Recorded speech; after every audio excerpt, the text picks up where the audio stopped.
Welcome to the Penny Bloom Podcast. Ain't another place that has got more bombast. Romp past your mom, dads, listening to Tomcats, talking everything that make you sad. We don't want that. We're here to make you smile.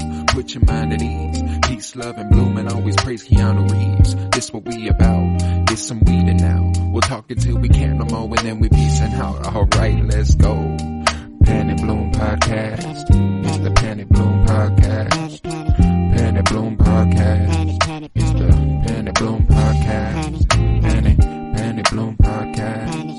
Penny Bloom Podcast.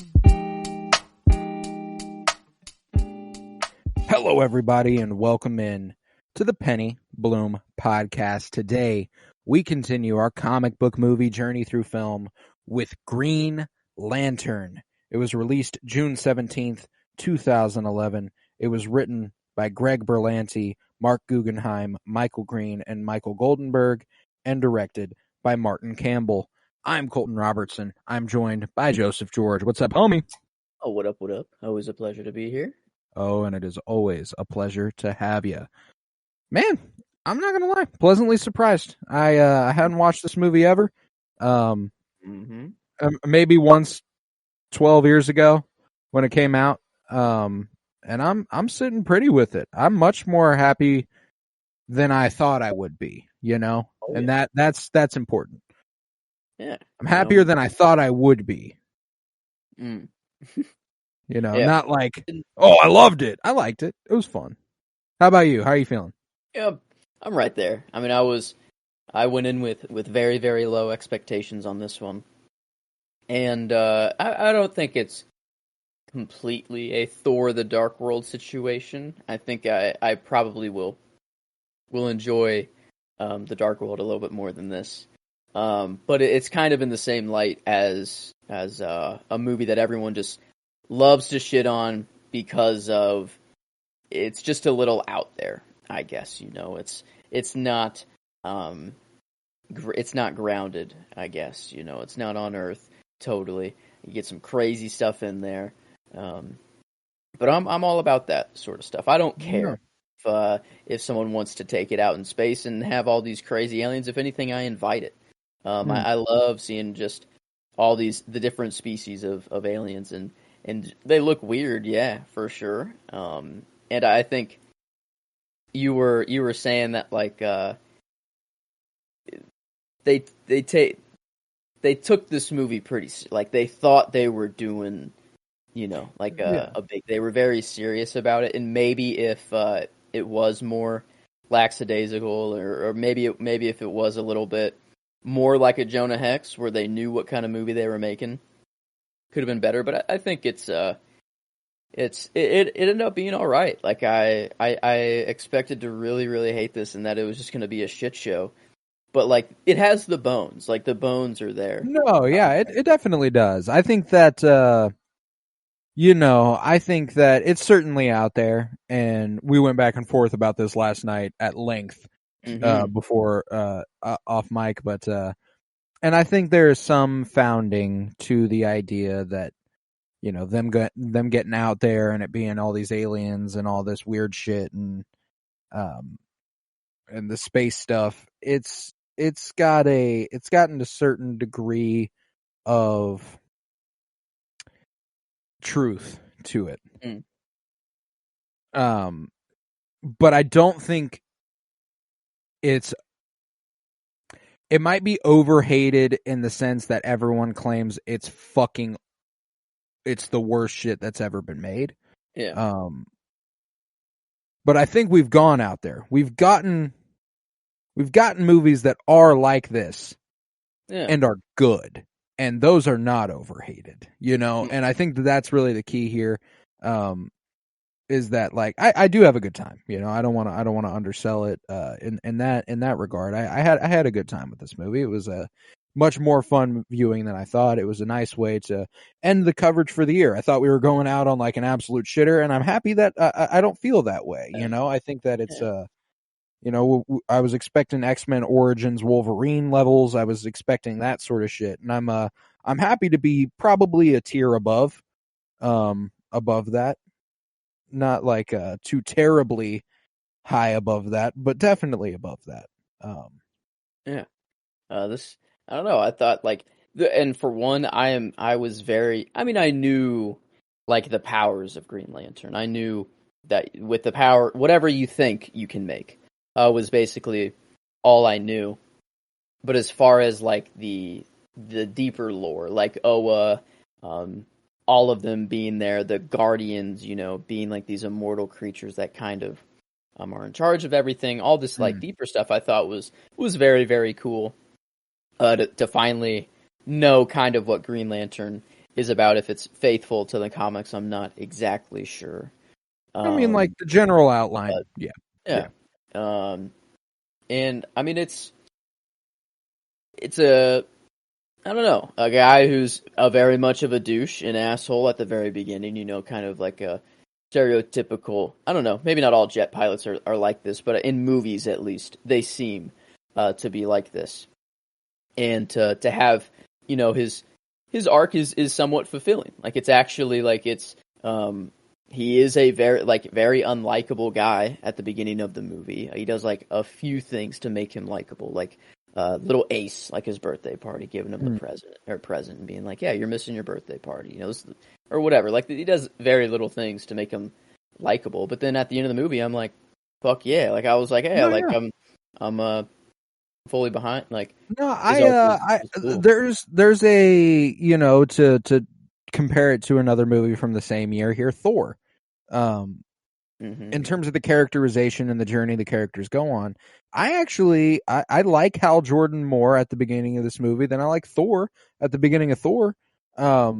It's very clear that there's a heart to this guy that goes beyond himself. One of my favorite moments in this movie is whenever he's carried in that green orb to the ship where Abin Sur has been shipwrecked, and he sees someone in there and he immediately rushes to help. He pulls him out of the wreckage, and he's like, I mean, yeah, you're a purple alien, but I'm going to try and figure out how to help you. Like, you're dying. Like, this isn't good. Like, let's get, like, it's just, there's a certain degree of humanity. And that's obviously the crux of this movie, is that his humanity is the reason that he's a good character. And I think that's a great concept, Yeah. And this movie is chock full of great concepts, It's a bunch of great ideas. And I was curious why I was the whole time I was kind of like, man, this feels like The Flash. This feels like the Arrow, the series on CW. Shows created by Greg Berlanti and Mark Guggenheim, who wrote this movie. And I was like, yeah, okay, that tracks. It's got a similar feel to them. They get to the heart of the characters in a similar way. It sort of feels, it feels like they've definitely figured out their formula. And they found it might have been more suited for long form television. I don't know. It did, like we were talking about how like if James Gunn were to have this, and if he were to do this first, what it could have been, and then it just got me even more excited for the future of he will eventually touch this, and I think I remember him saying that like Green Lantern like is a very crucial, big part of his story, like the lead, like all of them. Is I don't know, he will envelop all of them. And then you told me that there's a detective like HBO series kind of coming out. It's following Hal Jordan and John Stewart is the rumor. God. Yeah. I am down for that. Because they've also already casted one of the Green Lanterns for Superman Legacy. It's going to be Guy Gardner, played by what's his fuck? The dude who was in Guardians of the Galaxy 3, was in like he's a James Gunn regular. I can't remember his name, but regardless, like we've already got a Green Lantern that's going to be a part. Nathan Fillion. That's it. Nathan Fillion. Guy Gardner. Yeah. Yes, he apparently is going to be a part of that cast. So He's clearly coming in with the idea of what he wants set up and everything, and I'm excited about that because this is a wonderful concept. I haven't read a ton of Green Lantern comics, but I've read a few because I mean, like, it's a fantastic idea, like especially for the medium of comic books, and then in turn, any form of media you want to adapt Green Lanterns in, because their power is literally imagination, which is fucking awesome. It's a wonderful idea. Oh my god. Yeah, it's like, and then, like, it can also allow them to fly, you know? Is that, like, are they using their imaginations to fly, or is that, like, I guess that they're using the power of will, so, like, it is pretty much imagination at its core. Yeah, no, like, there's something there, like, I like to think that the ring, they kind of frame it as, like, the ring and the energy all channels their will to do whatever they wish, so yes, I do think that results in their ability to fly. And yeah, that was awesome. Like, whenever he's not like when he's first flying on Earth, and like he's going up into space, whatever. But like whenever he's on Oa, and like Fish Dude is like, "Hey, yeah, come join me." He's like, "Yeah, I can do this." And you know, he falls at first, but when he comes back up and just like effortlessly, like is flipping, like he's like, it's like levitate. You know, it's like just pure flight. I don't know. I thought it actually looked pretty cool, and it was an awesome moment. Like, yeah, I mean, I was struggling to find any other scene really than like him showing up on Oa. Like, that was kind of when I was like really getting into the movie. Whenever he shows up there, and you know, they do that whole scan of his body, and then like into his mind, like they, you know, he gets that like white beams, and then like the one directly into his heart, you know, as well. Which is interesting. Like they said, it was kind of like a knowledge, like you are learning everything that we know. It's kind of like a knowledge base that we have. But why like the focus on like a beam right into his heart, you know, sort of thing? Because there was the brain, you know, it kind of started out with his brain, but then like, is it that turned like that gave him? That's where the will that comes fades from. into the lantern thing. That like glows from within him. Was it centered in his chest, or was it like his? That was right. It was right in the middle. I mean, like the beam that was kind of going. I didn't catch that there was a beam. I thought it was. Because it was the last one. It was like it started with like kind of all around his body. There was one in his brain, and I'm like, okay, this is sort of tracking. But then like of the last one was like very, I think, specifically in his heart. Yeah, I'm assuming that's courage. That's it's where the will comes from. You know, technically it comes from the brain, but we like to say, like the heart. Yeah, he's got heart. So I thought it was pretty cool. It's that was that's definitely up there. Like this has something in common again with Thor 2011, where if we are not on Earth, super fun movie. Love the movie. Have a great time. Yeah.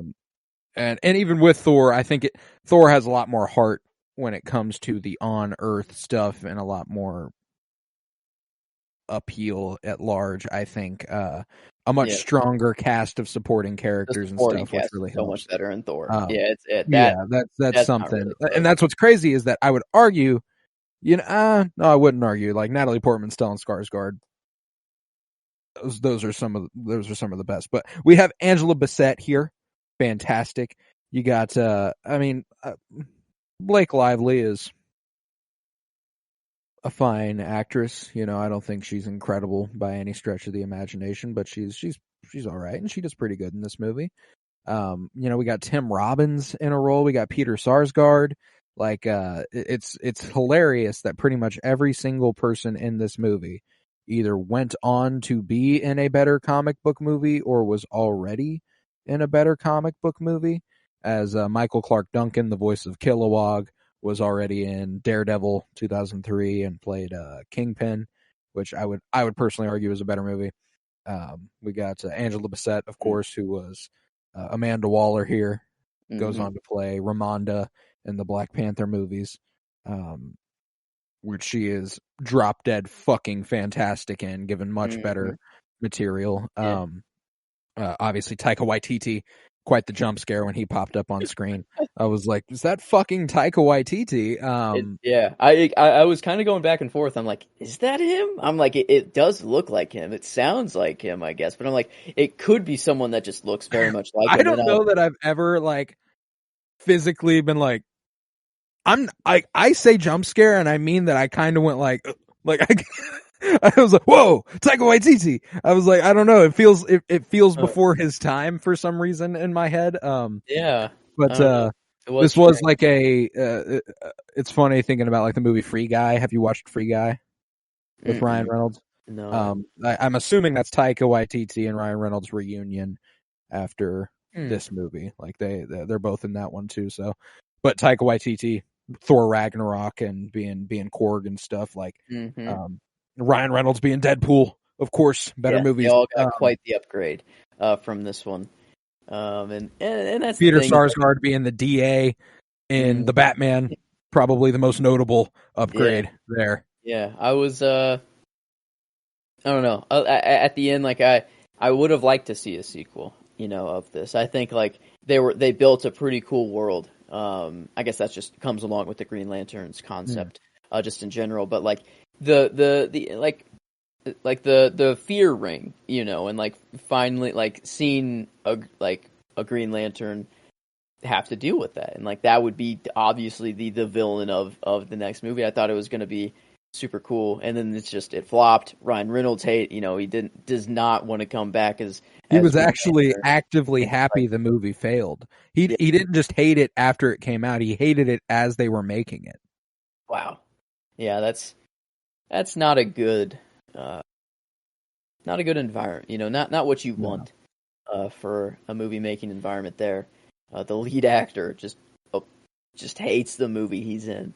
Oh, but he's always he's got to be thankful. He's got to be thankful for it, as this is the set where he met his wife, Blake Lively, and Ryan Reynolds met on the set of this movie. So that was a very cool fun fact. I was kind of like, I saw her pop up, and I was like, oh shit, like Blake Lively is, she was in Gossip Girl, so that's kind of the source of her fame. But it made me realize that I haven't really seen her in anything. And it made me realize that the only reason I've ever even really heard of Blake Lively is because she's married to Ryan Reynolds. So like whenever like she popped up, I was like, oh shit, I kind of forgot that she's famous because she was an actress, she's in a movie with Dario Naharis, Age of Adeline. Emily's watched that movie. She said it was pretty solid. That's kind of cool. Harrison Ford. Oh, that's like the time the time jump thing. Yeah. Okay. But yeah, I mean, Ryan Reynolds, I think he's reflected back on this movie a little differently now. I think. He can take some good out of it. And he's dogged on it quite a lot in Marvel canon as well, which is hilarious. Exactly. Like, doesn't he go? He goes back in time and shoots himself while he's holding the Green Lantern script or something like that. Like he kills him. He's just like, no, you're not allowed. Like you're not allowed. So I guess Deadpool is stopping him from getting married as well. True. I guess maybe, who knows? Maybe true love finds a way. Anyway, it doesn't probably. It's just it's an all right movie. I think that the enjoyability outweighs the critical appeal of it immensely. Probably doubles it. Maybe not quite double, but that is where the good of this movie comes out. It's fascinating that like I don't have like a ton of takes. I don't think there's anything that like about this movie that is in any particular way special. I think it's fun. I think it's entertaining. I think it's a fun enough movie. It's a weird feeling coming into this one because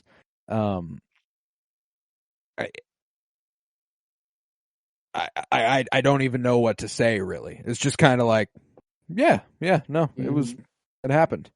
The only thing that I keep coming back to is like, it's not as bad as everyone makes it out to be. I had a fun time. I recognize that it isn't the best movie. Like it's not good.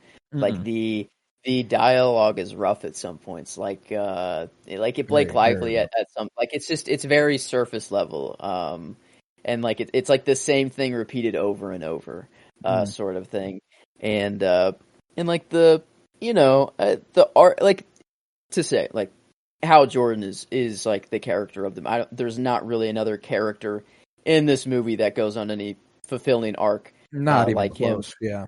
So I mean he definitely gets the character for this one. And I mean, like he's a good character. I like the guy. It's a genuinely wonderful version of that character. I think he's awesome. I like that character. Going back and forth with like the death of his father, how like that's fucked him up, and fucking sucks. Yeah. When his dad just blows up.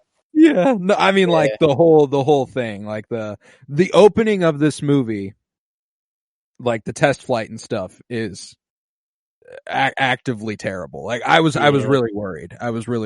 It's not until we get to him going to his car and getting swooped up and everything that I was like, okay, like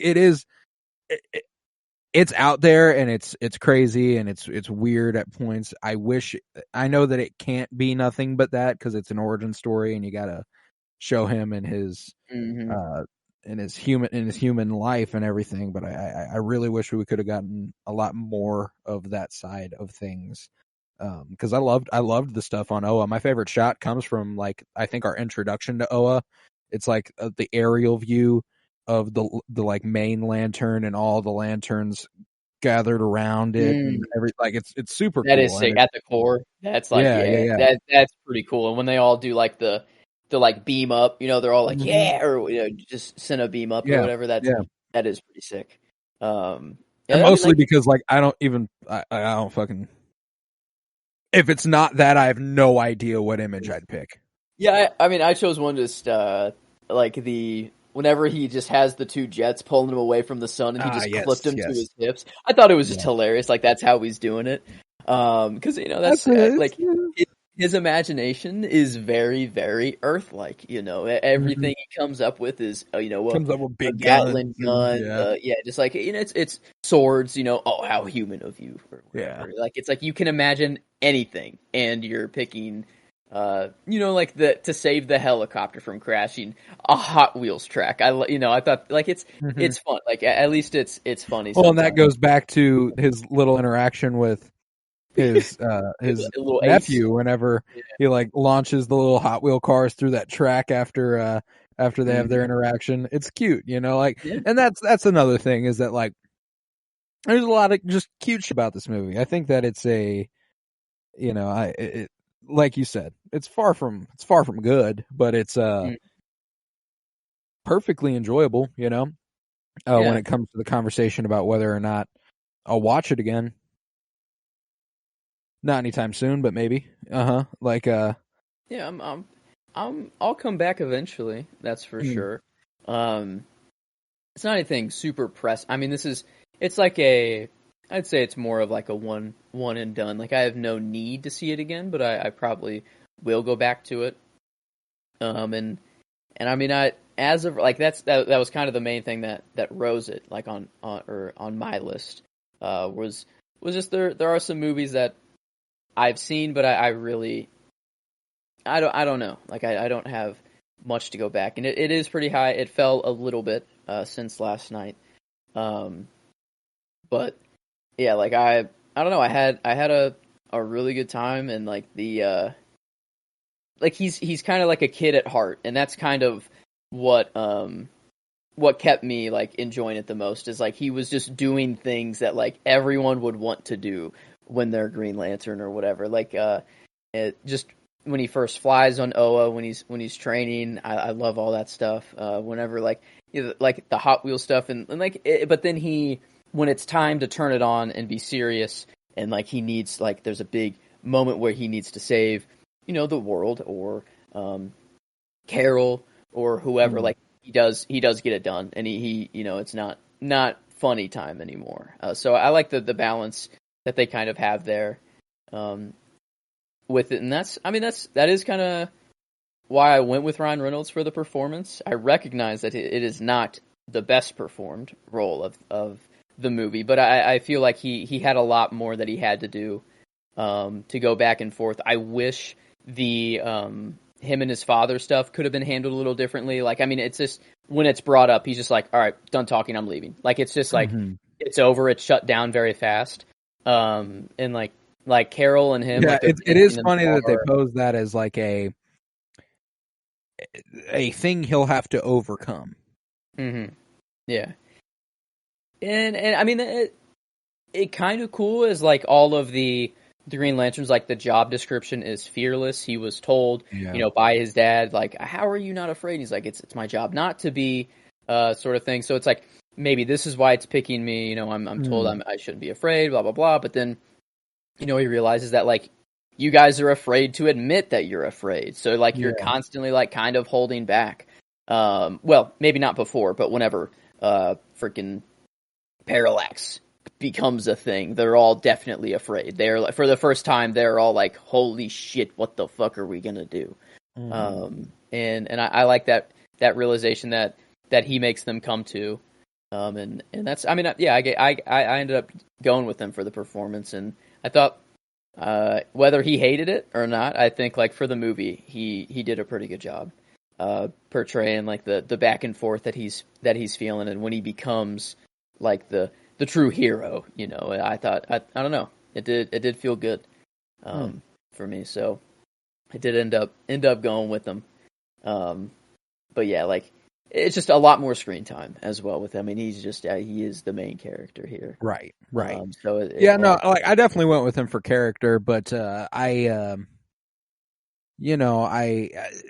also doesn't help whenever, like, we do have a very obvious performance to compare this to in Deadpool, and I think everything he does in Deadpool is better than what he does in Green Lantern. Yeah, he's funnier. He reaches better emotional depths, and I don't blame that on Ryan Reynolds. I blame that on the director, Martin Campbell. To direct, like, this is a directionless movie, which is kind of shocking. Like, that guy, he's made some pretty solid movies. He's been at the helm for some decent stuff. GoldenEye, Casino Royale. Yeah, a couple Bond movies, and the Mask of Zorro with Antonio Banderas and stuff. Like, you can argue whether or not those are all good movies, but they're a lot more well received than Green Lantern was. Like, that's just the way it is. So it is kind of shocking to come across this movie where it almost feels like,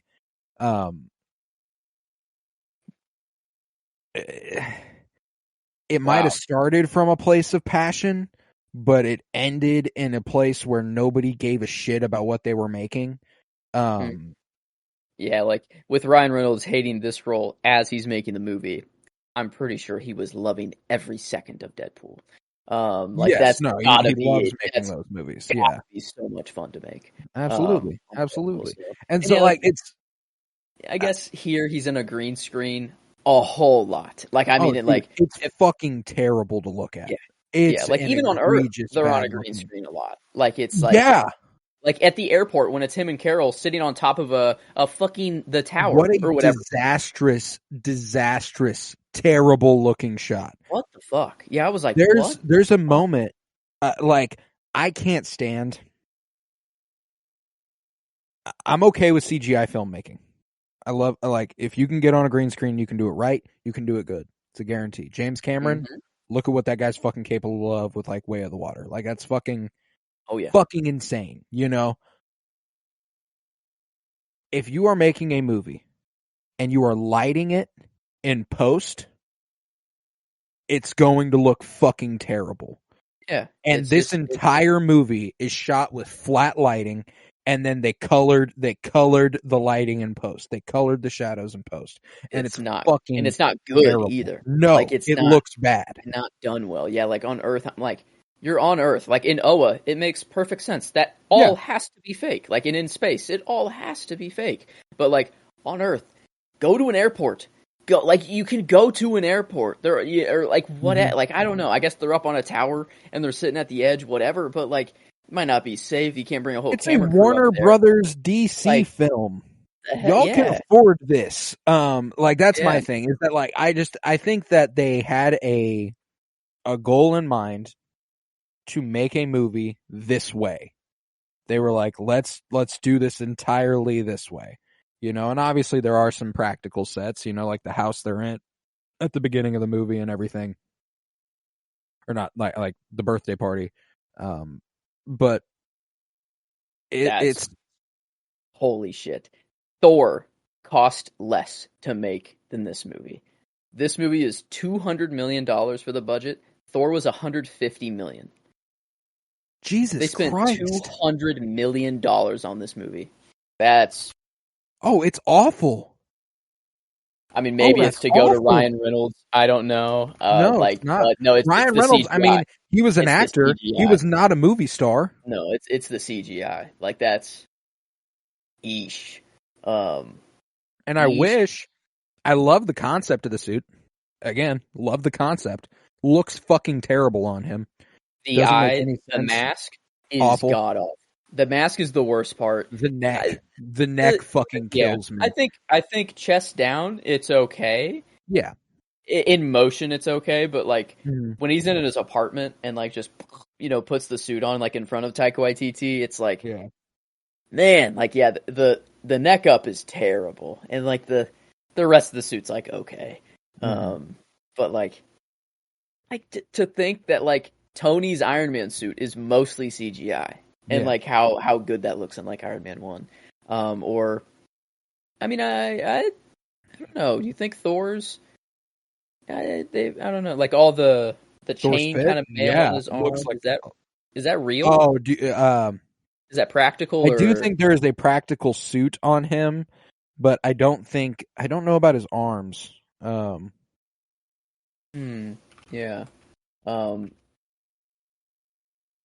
But yeah, it could be practical. I mean, it looks, the lights that's coming off, like the reflections and all that stuff. Yeah. I'm like, here's the thing: if it's practical, it's better than this. If it's CGI, it's better than this. Yeah, I'm thinking that it is practical, and if it isn't, that's a nice compliment to the VFX artists and everything. And like the thing about this too is that I do like the idea of the Green Lantern suit being like almost like skin, like it is it's just a part of their body. Yeah, like the glow is coming from within him, and that's how that works.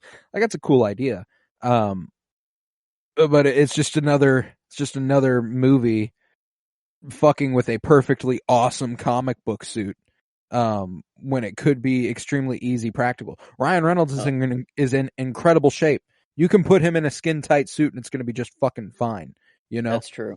That is very true. Odds are he was already in a skin tight suit. It was just fucking green. You know what I'm saying? Like, what I thought. I was really, because Blake Lively, she's like, why is your skin green? And I was wondering if it literally was a green morph suit sort of thing.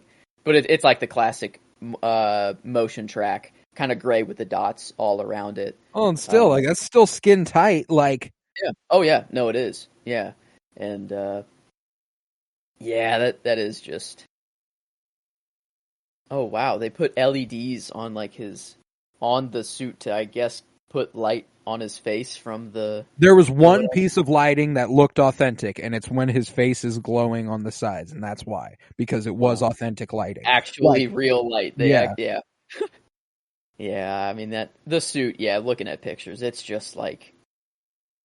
It's weird. Like, and it makes sense that it's not really a suit, you know, I guess. So, like, that's how they're kind of getting away with it, that it is this magical sort of thing. It is just appearing because of the ring, but whenever he's imagining all this other Earth shit, he could have imagined a very classic Earth suit for himself. I don't know. Just give him a real suit. Like, I'm trying to like the Deadpool eyes, like that. Those are eyes that are done well, like CGI, like VFX, like that's done well. Why do his eyes like change color? Like, do they change color? Yeah, whenever he puts them. Oh, is that like to hide his identity? I guess. Okay, I think so, but are his eyes CGI? Like are yeah, they are. They're not. Those are not contacts. They change during scenes. From blue to brown. I don't know. That moment is kind of funny. Of like, he's like, "Miss, you know, didn't get the chance to talk to Hal? you after. Yeah, she's like, what? He's like, what the fuck? He's like, or whatever. She's like, I've seen you naked, dog. Like, how do you, like, what do you didn't think I wouldn't know who you are? Like, standing this close to you? Like, That line, I've seen you naked. You think I wouldn't recognize you because you covered up your cheekbones was improvised by Blake Lively, actually. Fun fact. Wow. How long after this did they get, like, this is where they met, I guess. Yeah, I'm not sure how long after this they got together, but I know that this is when they met. Okay. It is. Regardless, they've got some pretty good chemistry. You know, it comes through. That's one of those things that actually plays about this movie is that and obviously they're now married. Yeah, like them in the bar whenever, it's like that was not an out loud laugh, but just the internal, like when they're in the bar and like Fleetwood Mac comes on and he's, like, dance with me, and he's like slowly like singing to her over and over, and then they have that like nice little moment of them like just talking in the bar, dancing and saying like, just having normal human conversations. Too bad it's just very abruptly ended whenever she brings up like, hey, I scrubbed over all that flight data. Like, nothing was wrong. What happened? He's like, see you later. I'm not talking about that. I don't know. Like, I expected Carol to like go after him. Like, as he's leaving, I expected her to go after him and see him fight these guys or get the shit beat out of him or something like that. Like, I thought that she was going to be a bystander to him getting beat up outside of the bar. No, that was never really followed upon. And like, even showing Taika Waititi the suit, like, I don't like showing his friend, like, it's just like, I don't know, I felt like they could have involved the human side a whole lot more. And part of me wants that. Part of me wants more to be on Oa, actually. Like, yeah, that's the thing, is that there's just this movie doesn't do enough on any side. Like, it's just it just is, and I think that's it makes the movie all the worse for it, yeah. I think that at the end, I like the moment of him going up to the Guardians and being like, let me, don't waste any more lives. Let me just fight for my world. I don't know why he needed to ask them anyways. He was, whatever. But like, he's like, what? I don't even need That's help. True. It's fine. Didn't think of that. That's yeah, like funny. he didn't. But then he's like, I don't need anyone else. He kills Parallax, and then they are immediately there to save him from falling into the sun. They're right fucking there. Like, what the fuck? What the fuck? The biggest enemy you've ever faced? Ever? And you are watching him kill him, and then right when he's about to, then you swoop in and save him? Like, what the shit? I thought there was going to be this epic Legion moment of them realizing, oh, look at him fight all on his own. He's doing this. We should go too. We need, this is the time to stop them, whatever. No. They just pop up right after it's over. And I'm like, okay, that's a little, I don't know. I don't know what the word is. It's like, what is that? Yeah, that's hilarious. I did not think about the fact that he has no reason to go ask for permission from the Guardians to fight. You have the ability. Like, there's not, like, they don't have to give you the ring back. They don't have to do shit. He already left. He already left at the beginning and nothing happened to him. They didn't even chase him. They didn't even go back to Earth and be like, hey, dog. They were like, yep, you got a ring. That's fine. I guess he is Earth's protector. Like, that is his sector. Wait, is it? Or is his sector what's the guy who he got the ring from? Is that who he's, or was he the protector of Earth as well? Like, I guess I don't know. Yeah, I don't really know either. But yeah, like, all those semantics were a little weird of asking and then just going back doing it anyway. I guess it does inform them that he's doing it, So, and then they would be there to save him at the end. But even them just being there to save him at the end is still a little cheap. Like, it's like, you're right fucking there. You're watching him pull Parallax into the sun, and you're still not doing anything to help this guy. Like, no, there's so much about this movie that could have been better. And I wish I wasn't in a place where the quality has really started to affect my enjoyment of things. but this movie's bad, and it does affect how much I like it.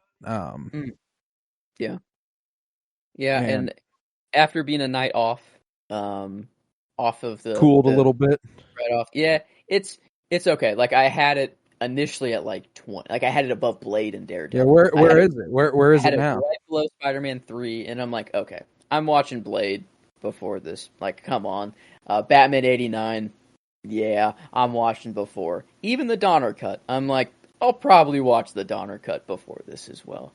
I do have it above Ghost Rider though. Above Ghost Rider, above Batman Forever, Superman 2. So it landed at 22. So I guess it didn't drop too far. It was at 18. So it only dropped a few. But it is still it's out of 43. So yeah, I mean, middle of the road for me. It's if this was done critically better, I mean, it would have been fucking top 15. Like this would be, no, it's got the bones for sure. Yeah, it landed for me after you talked it up a little last night, and you got me going like, okay, yeah, you know what, maybe I do. It went back down. It did. Yeah. I looked at it this morning. I was like, this isn't right. It's at 32. Okay. It's at 32 for me out of 43. So bottom fourth for me. Okay. But I got it right above Jonah Hex, right below Hulk 2003. That is where my 32 is, pretty much. That's just where I have Elektra, which is below Hulk 2003, and just only 2 spots above Jonah Hex. Like that's just the tier it joined for me. Is I've got it right below Watchmen, Iron Man 2, Rise of the Silver Surfer, and Hulk, right above Jonah Hex, Elektra, Howard the Duck, and Blade Trinity. Like that's the group for me. And I like I said, I have a good time. I don't think that there's nothing about this movie that makes me go like on a purely enjoyment thing. There's nothing that makes me go, fucking hate this movie. Like I have a good time. It's just not good. And that does affect things for me. Yeah. There is the want for more. Like there's no emotional resonance really. And you said you laughed, but I laughed once. It's just the like like a nose exhale.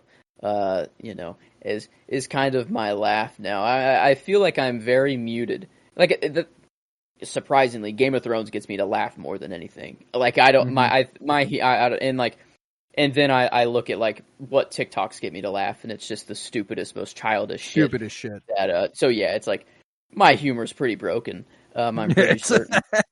But like as a kid, like Ryan Reynolds used to be the funniest thing ever to me. You know, like he used to be like there was no funnier, there was no. No, he's extremely funny to 15-year-olds and 45-year-olds and older.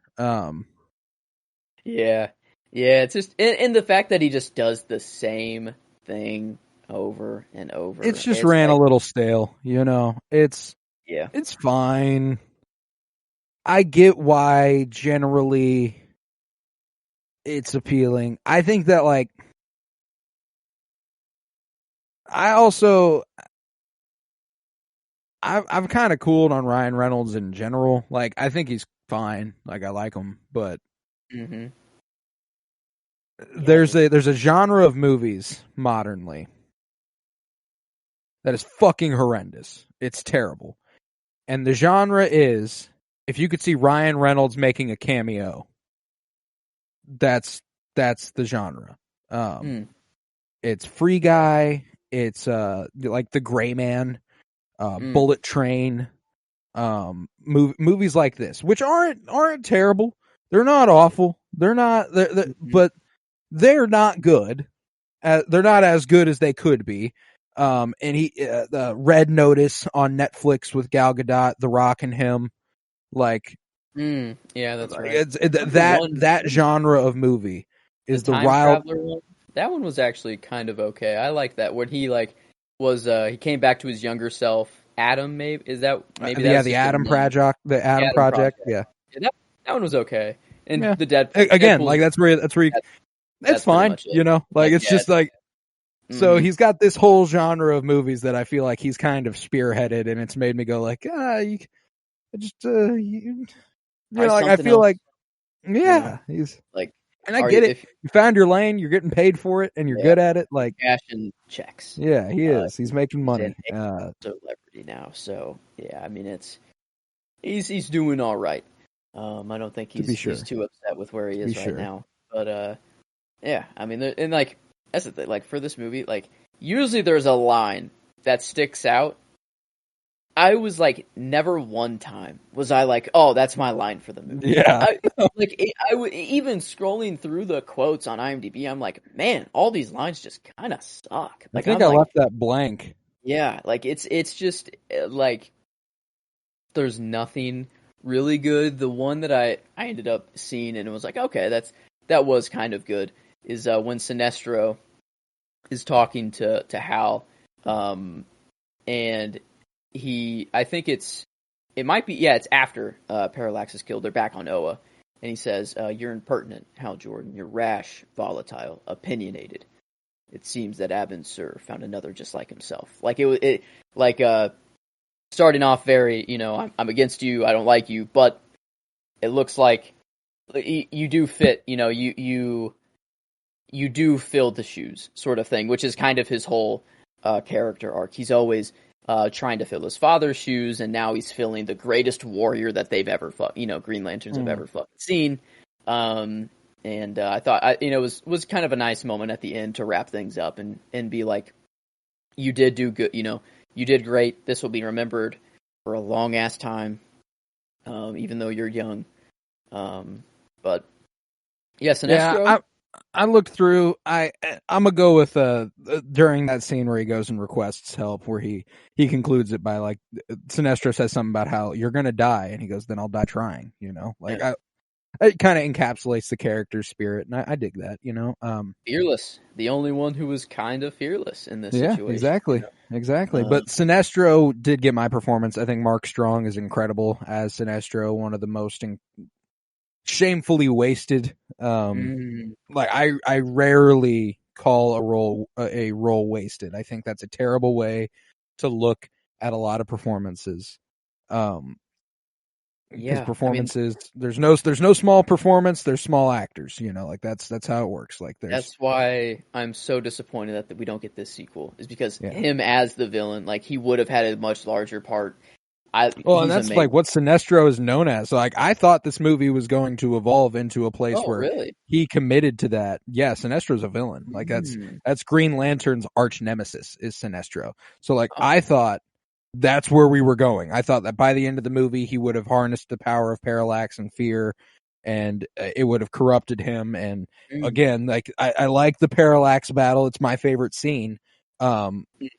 But I thought we were heading in a better direction. And then, furthermore, I think the post-credit scene is completely unfounded. I think it sets up something that it seemed the movie had put to rest.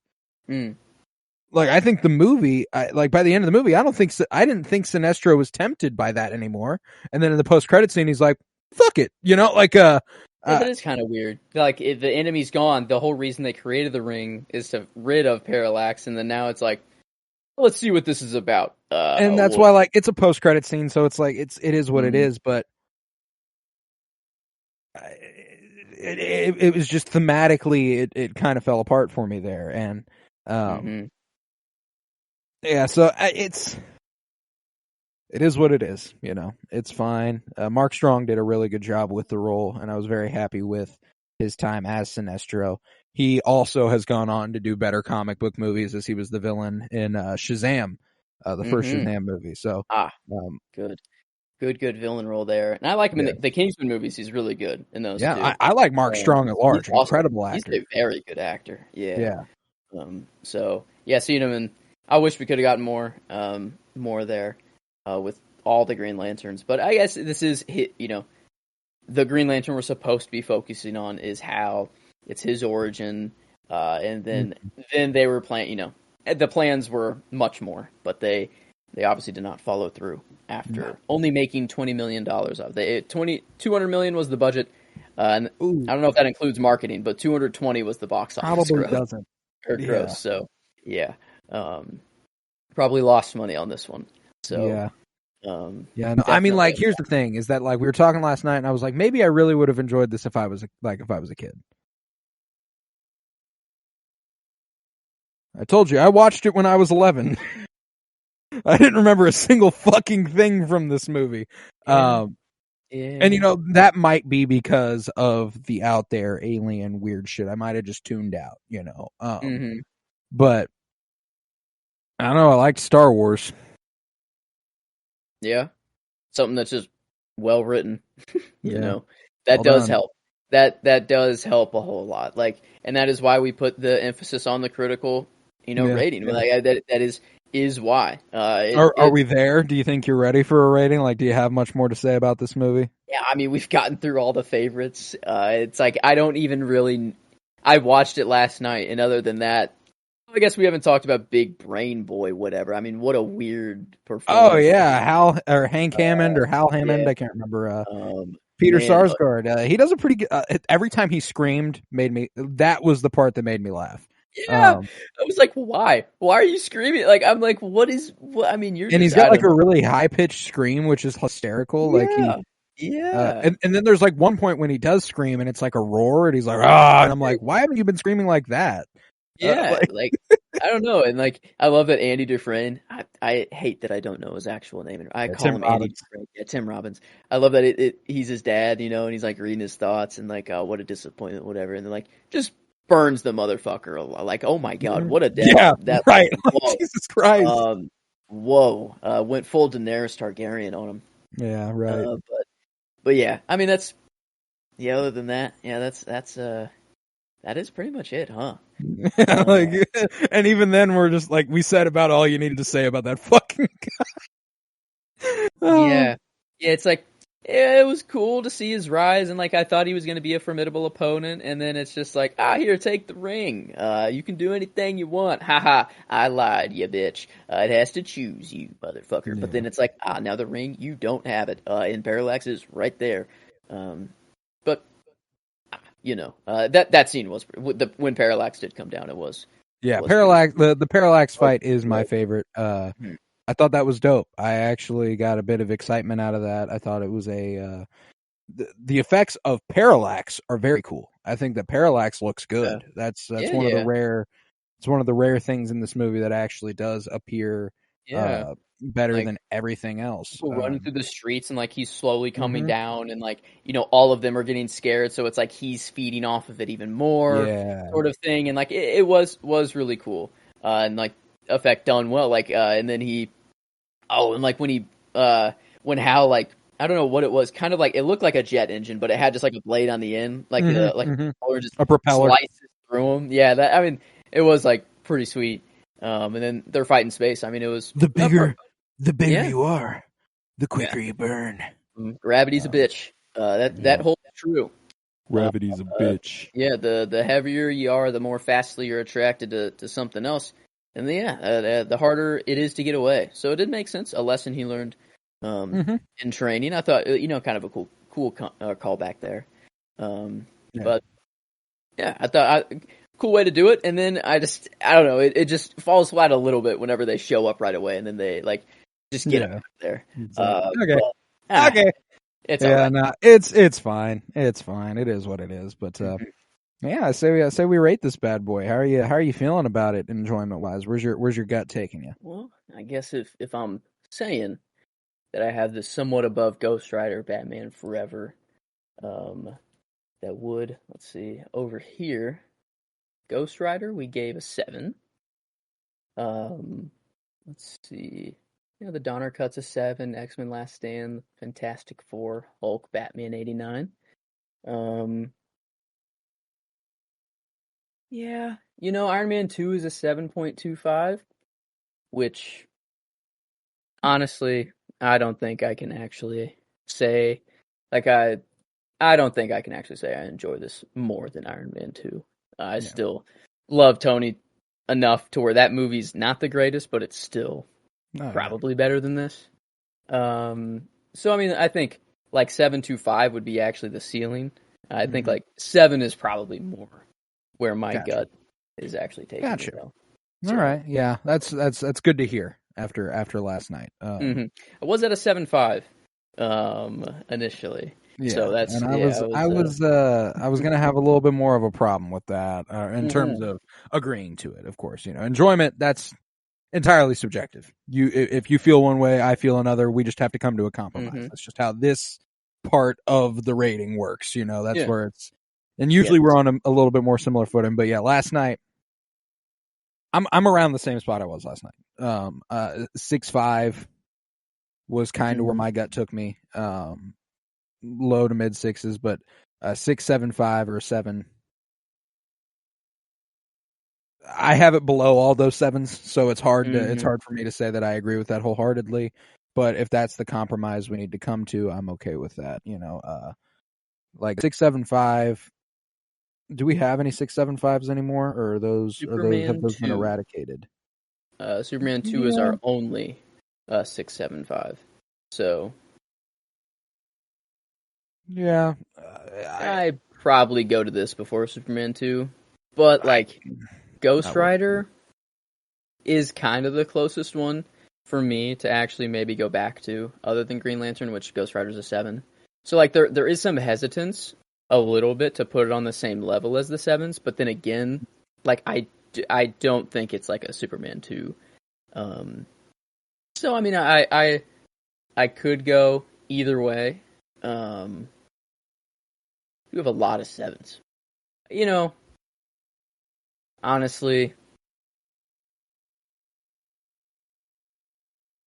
it's probably a 6.75. Like it probably just is. Like I'm looking at the other 7s. Like even The Last Stand. I mean, the ending's bad, but like that's still fun like, fucking like, and that's the thing is that like it's like it does fit that like those. This is the tier it fits into, in terms of enjoyment. Like this is where it belongs. It's somewhere in that range. Just on a personal note, like where I have like it's hard to it's obviously a compromise, but like where I have it below a few of our, or like right at our 6.5s, right above our 6.25s. I've even got it below Batman 66. So like it's hard for me to be like. That's where I'm hung up a little bit. Like Batman 66 is fun, but I'm gonna watch this first. Like or Batman 66 for me. So I mean, I think I could do 6.75. Want to split it there? I think that 6.75 would be the lowest I would go. Okay, I'd say. Yeah, and 7 would be the highest I would go. So, like, if you want to give it the benefit of the doubt, go ahead and throw it at 7. I'm not going to complain because we do have that weight on the critical rating now. Oh, also, forgot, this is the first comic book movie we're doing without our this is true. overly complicated adaptation and genre ratings. Where we axed them for those of you who are joining us in a returning capacity. Thank you, and I'm sure that you've enjoyed our style if you're coming back, but I think you'll enjoy it a little bit more now that we've cut just a little more number talk. It'll be a little quicker on the end here. So, I mean, like if you want to boost it to a 7, no problem. We can go ahead and do that. I think I'm comfy with the 6.75. Okay, cool. I think I was just riding high off of it, right off the end. I think the surprise of actually enjoying something always gives it a little boost. Exactly. If you're expecting it to be bottom tier, you're always like, "Oh shit, I actually have a good time with this. Maybe I like it more than everyone else." Like that's kind of where you get excited about being someone who likes it, and then I do the same thing. Like so, I'm like, it's just the quality was just not there, I mean, this one is. It's below middle of the road. So 5, it's 5 would be Blade Trinity. Blade 2 is a 4.75. Hulk constant. I mean, I don't even think we're still there. 4.7. Like Iron Man 2 is 4.75. Iron Man 2 is probably better made. Iron Man 2 is better than this. Elektra 4.5. I mean, shit, Elektra's probably better made. I think you're getting closer with Rise of the Silver Surfer and. X-Men: The Last Stand is 3.75. we a little too harsh on that? Now that I'm thinking, like a 3. I mean it's not very good. The thing for me is that we could probably, for Rise of the Silver Surfer and X-Men: The Last Stand, I think we can meet in the middle and make both of those 4s, and I'd be okay with that. You know, like I'm like, I don't think Rise of the Silver Surfer is that much better than X-Men: The Last Stand. So like looking at that and being like, oh, we got it a full half point apart. Either they're both 3.75s or they're both 4s. I don't think either of them are 4.25. Now that I'm looking back. Yeah. Would you say this? I mean, like, I'd say its closest companion is X-Men: The Last Stand in terms of quality. And I think all of, I mean, this tier is like kind of good. Like at Rise of Silver Surfer, X-Men: Last Stand, like they're all Superman kind of around Returns. the 4. Yeah, they're all around the 4 range. And Superman Returns. You want to go ahead and change those to 4s, or do you just want to keep them where they're at? Rise of Silver Surfer. We can change them to 4s. Fuck it. Let's go ahead and do that. Let's have some fun. Okay, there we go. And if we do that, I think it joins that tier. I think it joins the 4s there. I think that's better than Superman Returns. At least this wasn't boring. You know, like this. I wouldn't call this movie boring at all. I have a fun time. I guess, and 4 is like at the brink of like rewatching, or no, that's I guess enjoyment there. But probably another good tell. Like if a movie's below a 4 critically, the rewatch value, I don't know. Yeah, we got like Ghost Rider, Howard the Duck, Batman. There's some movies down there that are fun enough to rewatch. But I do think a 4 would be fair there, which would place it at a 4.92, which 49. Which, I guess the X-Men: Last Stand and Rise of Silver Surfer would change a little bit. X-Men: The Last Stand comes to 50 on the dot, and Rise of the Silver Surfer goes down to 47. So it ends up splitting those. Okay, so a little bit above Ghost Rider, 4.83, but below Elektra at a 5.08 here. So I think this does make sense. Let's see, is that we did 4, 6, 7, and what did you said X-Men: Last Stand shaked out to a 5 exactly? 5 on the dot, 5 exactly. Okay, and then this right below Last Stand, right above Ghost Rider. Mm-hmm. All right, I can get with that. Ghost Rider on mine is still absurdly high given the quality. I've got that at 19. Let's see. I have it. Where are you, Ghost Rider? Where did you go? At 23. For me. So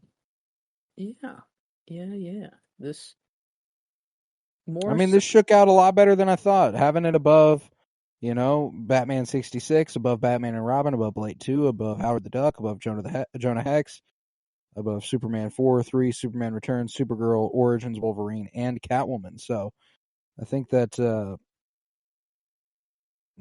think it's a good place for it to end up. It's just outside the bottom 10, which is more than I would have anticipated from it, Mm-hmm.